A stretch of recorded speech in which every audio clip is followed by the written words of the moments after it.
Hai semua, nama saya Muhammad Rivaldo. Pada video kali ini saya akan mempresentasikan mengenai keamanan jaringan. Serangan terhadap keamanan sistem informasi atau yang dalam bahasa Inggris disebut security attack dewasa ini seringkali terjadi.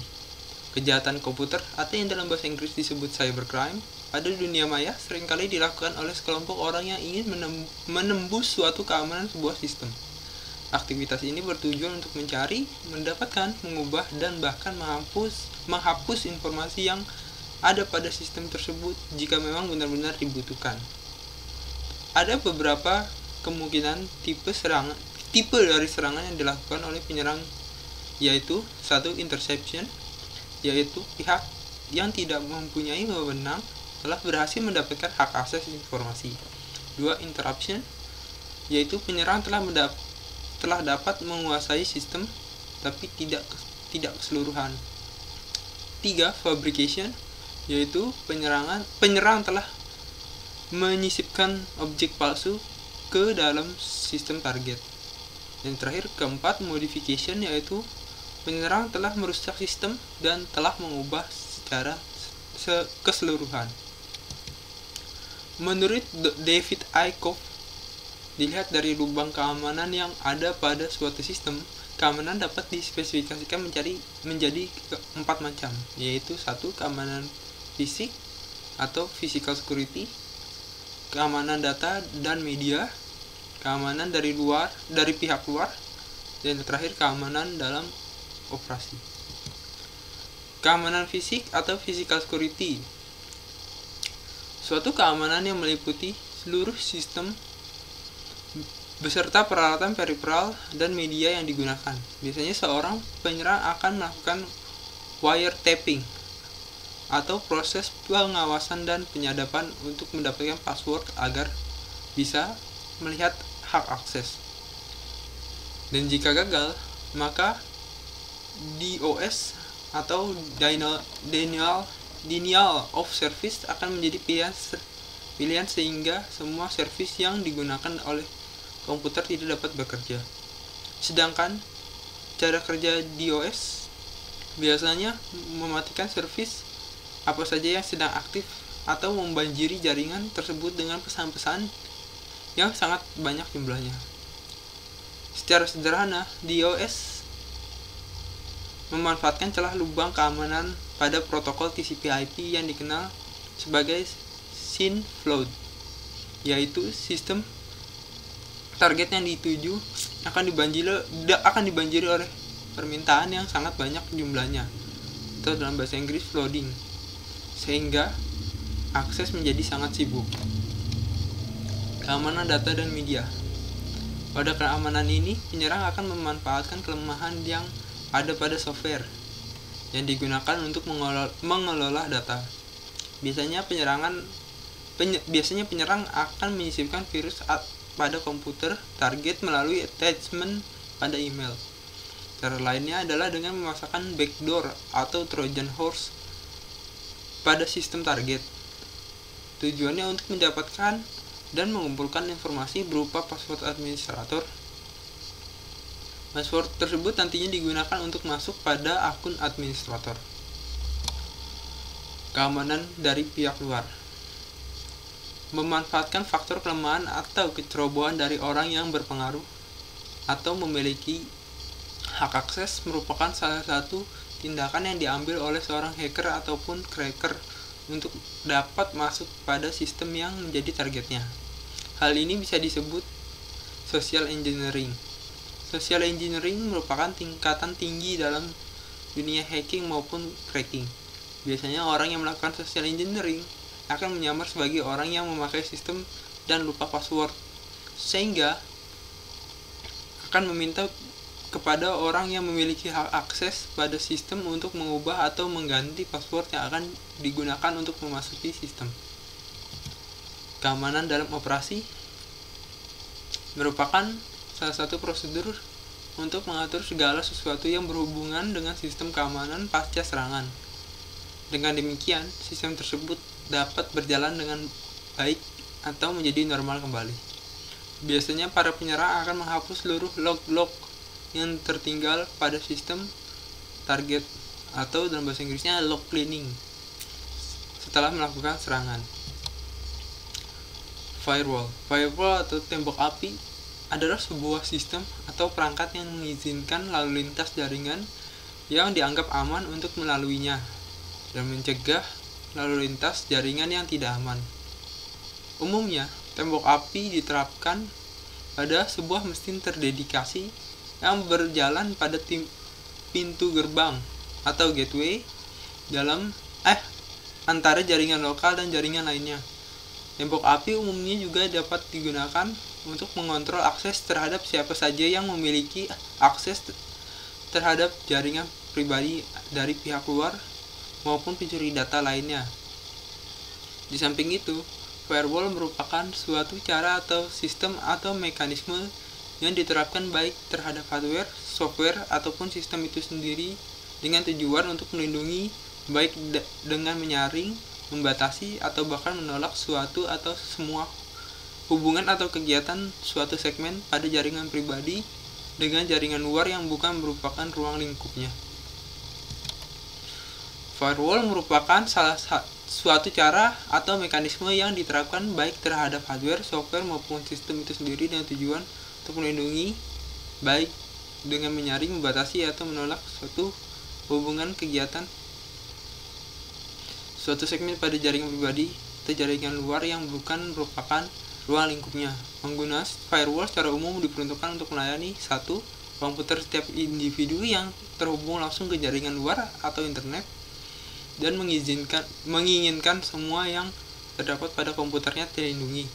2. Jaringan komputer yang terdiri lebih dari satu buah komputer dan berbagai jenis topologi jaringan yang digunakan, baik yang dimiliki oleh perusahaan, organisasi, dan sebagainya.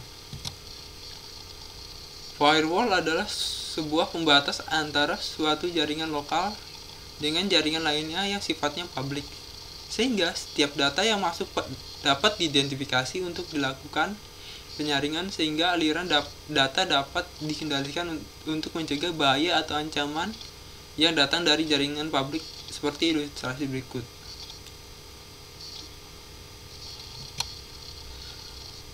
Firewall juga dapat memantau informasi keadaan koneksi untuk menentukan apakah ia hendak mengizinkan lalu lintas jaringan.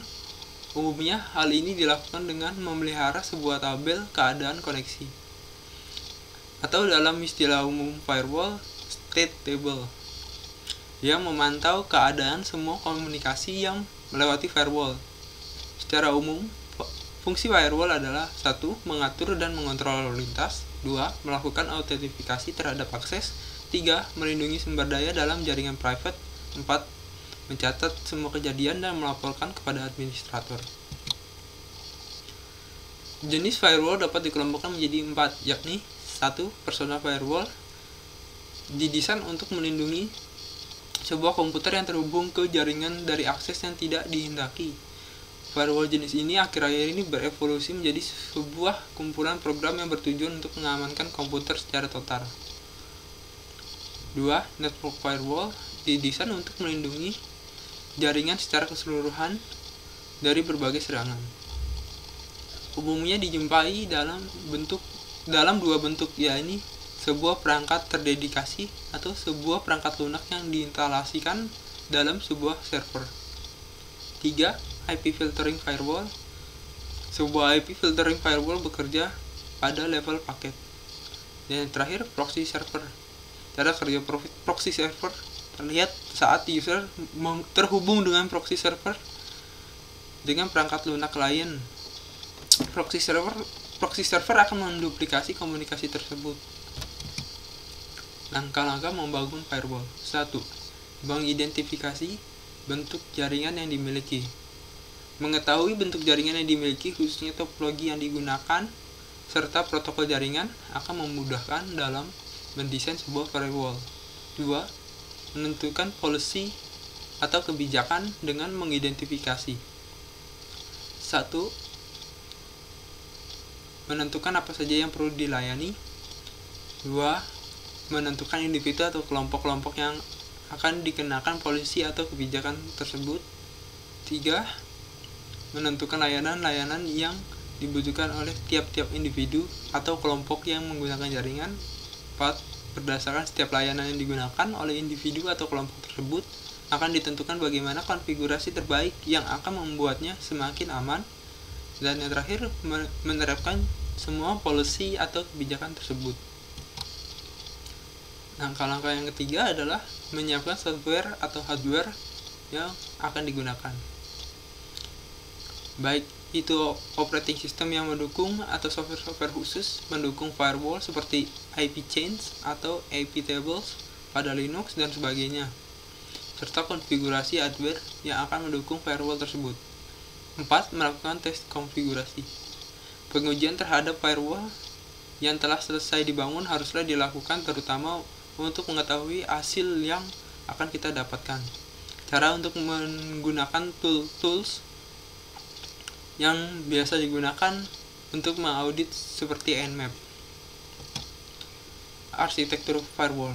Ada beberapa arsitektur firewall.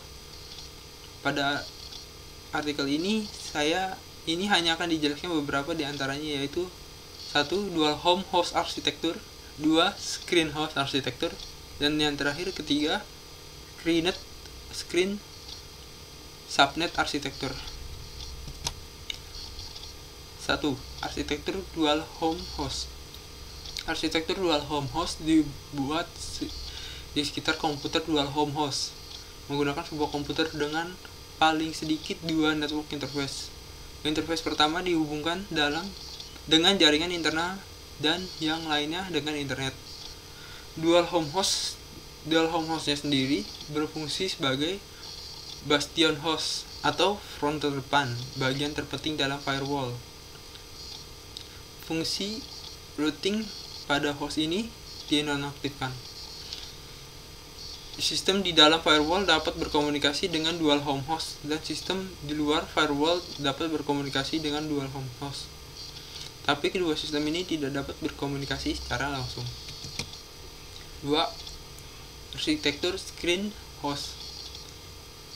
Arsitektur screen host menyediakan servis dari sebuah host pada jaringan internet internal dengan menggunakan router yang terpisah. Pada arsitektur ini, pengamanan utama dilakukan dengan paket filtering. Bastion host berada di dalam jaringan internal. Paket filtering pada screening router dikonfigurasikan sehingga hanya bastion host yang dapat melakukan koneksi ke internet, misalnya mengantarkan mail yang datang, dan hanya tipe-tipe koneksi tertentu yang diperbolehkan.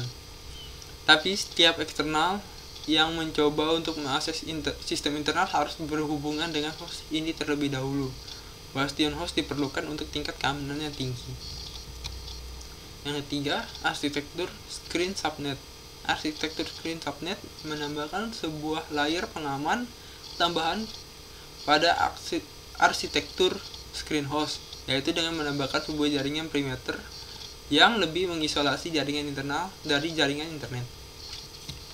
Dengan adanya firewall dalam suatu sistem jaringan komputer, diharap dapat melindungi informasi-informasi penting dan dapat manajemen suatu lalu lintas pengaksesan dari dalam maupun luar sistem, guna meningkatkan kinerja seluruh bagian-bagian terkait, mencapai kemaksimalan suatu koneksi atau jaringan dari dalam maupun luar yang memberi efek menguntungkan bagi si pengguna. Sebagai salah satu sistem pengaman jaringan komputer, firewall hanya cocok digunakan sebagai salah satu sistem pengaman dan tidak dapat dijadikan sebagai salah satu sistem tunggal untuk mengamankan jaringan. Karena karakteristik firewall yang hanya berfungsi sebagai pendeteksi dan pemberi peringatan terhadap pengguna yang datang dari luar ke dalam sistem itu sendiri, sehingga harus dikombinasikan dengan beberapa metode pengamanan lainnya untuk melengkapi kekurangan yang dimiliki. Sekian untuk presentasi keamanan jaringan yang sudah saya buat. Terima kasih, mohon maaf apabila ada kesalahan. Wassalamualaikum warahmatullahi wabarakatuh.